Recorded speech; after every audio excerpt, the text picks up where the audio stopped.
I'm kind of interested in that your connection with color and emotion. You're right. Like, so can you talk a little bit more about that and what you felt like that released? And do certain colors represent certain emotions for Um, you? well, I was when I was yeah, I went to some good art academies in New York, but I never had real good color training.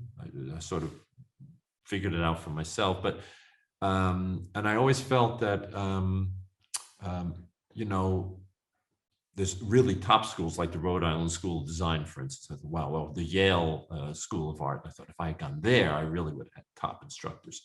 Um, but after a while, I realized I was very fortunate because I started oil painting at 13, and um, and I didn't have any painting instruction until I was 22, 23.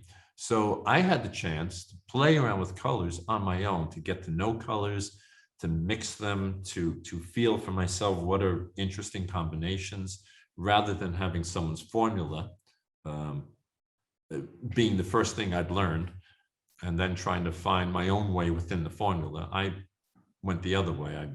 I found my own way with colors, and then learned other people's systems, and I sort of picked and choose from that what for me was good. Oh, that's interesting. It's very similar to music.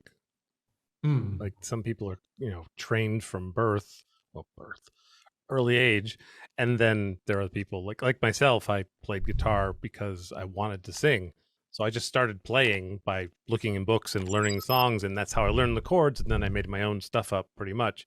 And then I went to a guitar teacher when I was like 15, and he told my mother that I shouldn't be playing the guitar, which he was right. I'm not that good, but but yeah, I definitely have a different style than a lot of other strummers. It's very similar to that art. Yeah, but it's I think it's more, it's much more, I find it more interesting that the guitar was something you had a passion for, and you looked around and tried to find a way to figure it out for yourself, rather than just going to music school and saying, okay, tell me what to do.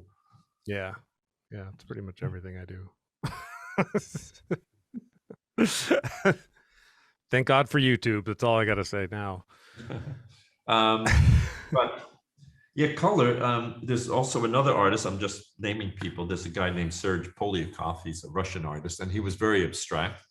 And I remember going to a show of his in Paris, a place called the Musée Mayol, and it was all small abstract gouaches, and I was really struck by the fact that he had different colors next to each other, and they were evoking moods and atmospheres. And I'm thinking, how are colors doing that by their size and their proximity to each other, without me having a realistic mental whatever to connect to my own memory bank to get me excited. I found that fascinating, and that the color can be used in that way. So yeah, I guess I mean, there are a lot of abstract painters who they were never realistic painters; they were abstract painters, and I missed that boat. I started off very realistically, and I'm slowly have abstracted, but don't think I'd ever go fully abstract. I need to balance that. I'm very visual, so the visual world is always my takeoff point.